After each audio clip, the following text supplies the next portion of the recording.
Welcome back to Newsroom. I'm Shella Smith with your Middle East U.S. entertainment news here on YouTube. We are on Fridays bringing you the latest on reforms and economics of Iraq based on reports put out by the Middle East news media outlets. We do this weekly review and it's based off our interests. Thank you everyone for joining me. Last week, our team did a deep analysis of Iraq's complex journey towards economic growth and a stronger currency, emphasizing that the sudden revaluation of the dinar is unlikely. We're not saying it won't happen over time, but first, Iraq has to focus on international trading status of the Iraqi dinar, highlighting that needing for Iraq to strengthen compliance with global banking standards and diversify its economy to achieve broader global usage. The potential of impacts of the U.S. embassy's presence or absence on investors' confidence is explored, alongside Iraq's increasing pivot towards Eastern Partnership. The significant role of Iraq's untapped mineral wealth as a potential game changer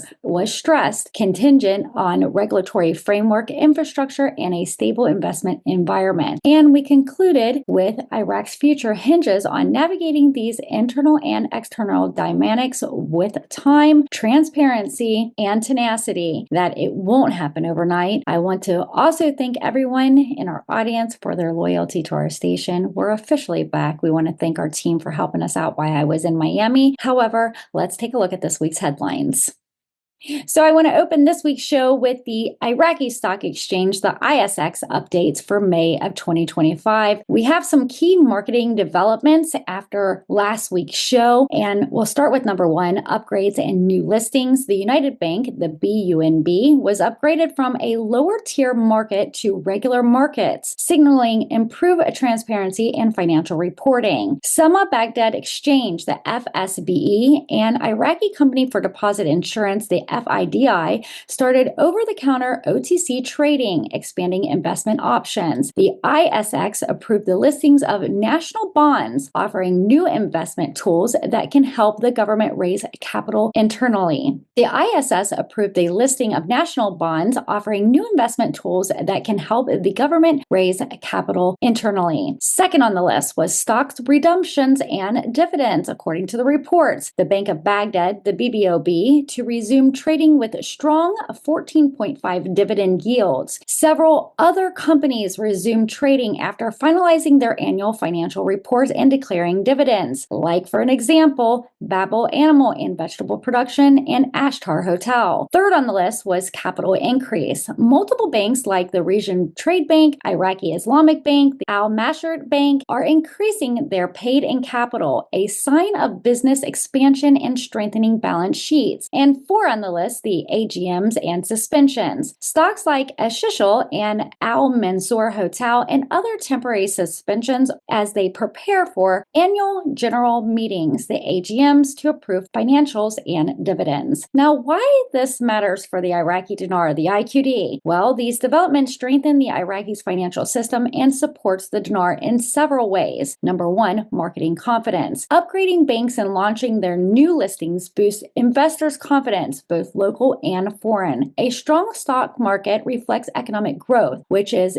good for the currency. Second, more capital in the system. By listing bonds and increasing capital, Iraq is mobilizing domestic savings instead of relying on foreign aid or oil revenues. This strengthens financial independence and stability. Three, banking sector growth. Banking capital increases and dividend payments show that Iraqi banks are profitable and expanding, key to modern economy that supports a stable currency. And four, transparency and governance. Holding AGMs and disclosing financial improves corporate governance and accountability, making Iraq more attractive for investors and institutions, potentially supporting the dinar's value over time. And that's why we don't think it will happen overnight. And speaking about these investments, Iraq's Council of Ministries has approved the formation of new private limited companies focusing on energy sector investment with the initiative capital of 250 billion Iraqi dinars, approximately 190 million. This initiative is part of the government's effort to attract capital, mobilize domestic resources, and support long-term investment in Iraq's critical energy infrastructure. The government's efforts are driven by the country's structural transformation following decades of conflict, driven by cumulative positive effects of the country's relative stability and the acceleration of banking adoption. The IMF update forecast shows solid growth as a reflection of the increased adoption of banking and the role of banks in the expansion of money supply. The market's positive performance is despite the negative effects of the lower oil prices on the economy, which will become a negative headwind. The equity market, which has suppressed its 2014 peak by 10.3% by the end of April, has the potential to rally further, reflecting the powerful dynamics discussed over the last few months here on the station. And one more before we move out of the investments of Iraq. Iraq's Council of Ministry has approved the creation of private limited companies for the energy sector investment with the initiative capital of $250 billion. IraqiDinar, as we were stated before, the initiative is a part of the government's effort to attract capital, mobilize domestic resources, and support long-term investments in Iraq's critical energy infrastructure. And the Central Bank of Iraq has released two lists of bank branches that are permitting, quote, pilgrims to buy U.S. dollars through designated banks and companies in Baghdad and other provinces, converting the Iraqi dinars for the U.S. dollars. And those are the lists right there above on the screen. Iraq's Ministry of Finance has signed two new credit agreements with French development agency Agence Française Development to finance critical sanitation infrastructure projects. The first includes a $30 million supplementary loan for sewage projects in Abner and $100 million for a new project in Hamza. And the Prime Minister Mohammed Shia al-Sudani met with the Iraqi bank leaders to push for major banking reforms. He told banks to make service easier, use modern technology, and build public trust. He announced that Rafidain Bank will relaunch with help from international banks that are outside auditors will review all banks. Al-Sudani wants to grow private banks, reduce government control, and focus more on regulations. He encourages banks to invest in development, partner internationally, and supports local industries. Bank leaders support these changes, noting big progress, like a jump in electronic payments, and agreed to help with salary services for private workers. Okay, and lastly, I have a large report, ladies and gentlemen. So here is an update on the energy operation in Iraq and what it means internationally. This is a pretty big report, so let's just bear with me here. Okay, so Ganal Energy, one of the key oil producers in the Kurdistan region of Iraq, has just released its trading and operation reports as the first quarter of 2025. Let's break it down. First, the good news is oil productions is up. Ganal operations is at the Talk oil fields are performing strongly, producing over 82,000 barrels of oil per day, an increase from last year's performance. Of that, Ganal direct shares is about 20,500 barrels per day, with oil prices holding steady at $35 per barrel. Ganal has officially exited two other oil licenses, Sarda and Karada, which were underperforming. This move has been approved by the Kurdistan Regional Government, or the KRG, and it has helped clean up Ganal's balance sheet by removing unnecessary liabilities. The Talk and Peshkapia fields,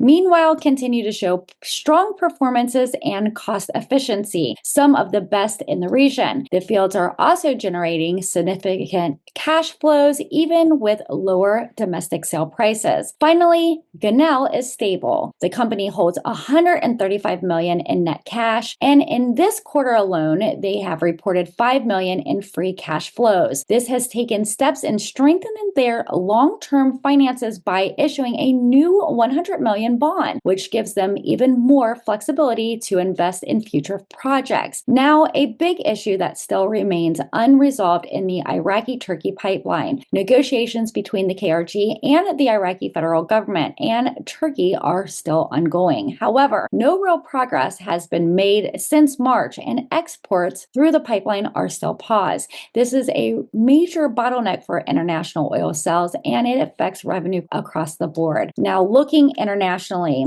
Ganel is expanding its footprints. They've entered Block 54 in Oman, with operations exceeding to begin later this year. They've also are exploring in Somaliland and winding down their position in Morocco. This shows that while Iraq remains at the core focus, Ganel is diversifying due to their uncertainties in the region. In terms of the government's relations, Ganel and the KRG are still tied up in legal disputes. A tribunal ruled that Ganel's subsidiary owes the KRG around $27 million, down from the original claim of $36 million, but Ganel is appealing the ruling in court. So what does this actually mean for Iraq and the broader region? First, the rise in production shows that Iraq, especially the Kurdistan, still strongly potentially to attract and retain foreign investment. Its political issues can be stabilized. Secondly, the stall pipeline negotiations highlight just how important regional cooperation is. Without it, Iraq's inability to export oils internationally remains stuck. And third, as companies like Ganel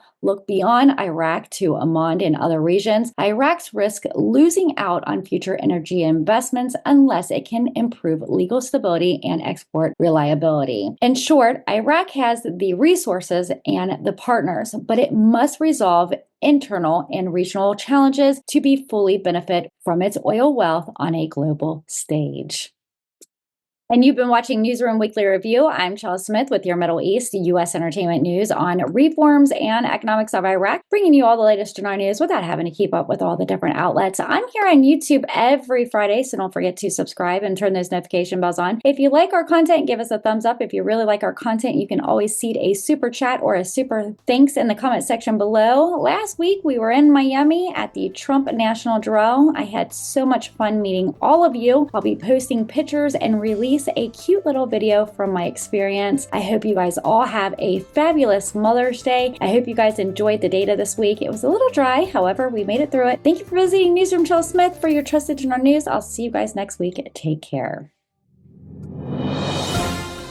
Make sure you join us Fridays, 4 p.m. with Newsroom Updates with Chelsea Smith Entertainment News.